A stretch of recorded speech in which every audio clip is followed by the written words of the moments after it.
পাকিস্তান, যার অস্তিত্ব শুরু হয়েছিল 1947 সালে। ব্রিটিশ থেকে স্বাধীনতা লাভের পর নতুন এই রাষ্ট্রের সূচনার সাথে সাথেই শুরু হয় এক অস্বাভাবিক সম্পর্ক, সেনাবাহিনী এবং রাজনীতি, যা এখনও চলমান। কিন্তু কিভাবে সেনাবাহিনী দেশটির রাজনীতিতে এত ক্ষমতাশালী হয়ে উঠল?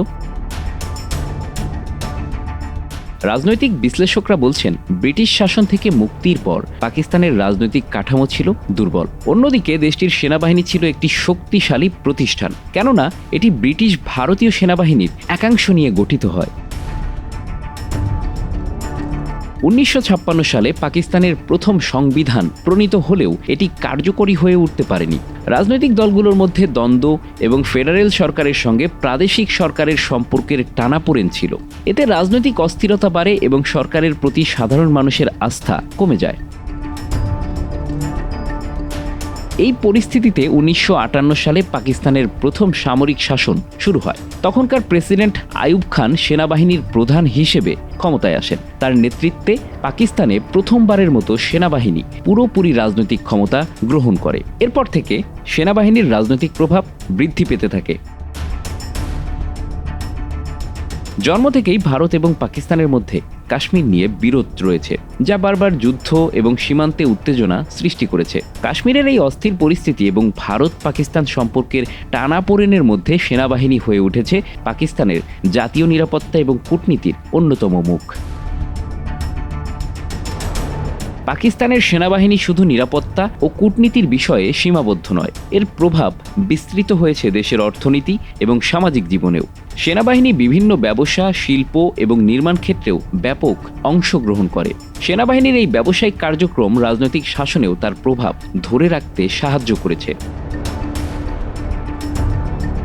পাকিস্তানের রাজনৈতিক দলগুলো, বিশেষত পাকিস্তান মুসলিম লীগ এবং পাকিস্তান পিপলস পার্টি, শুরু থেকেই নিজেদের মধ্যে ঐক্য প্রতিষ্ঠা করতে ব্যর্থ হয়েছে, যা রাজনৈতিক অস্থিরতা এবং ক্ষমতার লড়াই সৃষ্টি করেছে। 1970 সালে অনুষ্ঠিত সাধারণ নির্বাচনে আওয়ামী লীগ বিজয়ী হলেও পাকিস্তান পিপলস পার্টি ক্ষমতা হস্তান্তরে অস্বীকার করে। এই রাজনৈতিক ভুলের কারণে 1971 সালে মুক্তিযুদ্ধ এবং পূর্ব পাকিস্তান স্বাধীনতা অর্জন করেছে। জন্ম নেয় বাংলাদেশ নামে নতুন রাষ্ট্র। এই রাজনৈতিক বিভাজন এবং অনিচ্ছার সুযোগ সেনাবাহিনী নিয়েছিল। পাকিস্তানের সেনাবাহিনীতে রাজনৈতিক শূন্যতা এবং বিভাজনের মাঝে নিজেদের প্রভাব বিস্তার করতে সক্ষম হয়েছিল, যা দেশের ইতিহাসে এক গুরুতর সংকটের জন্ম দেয়।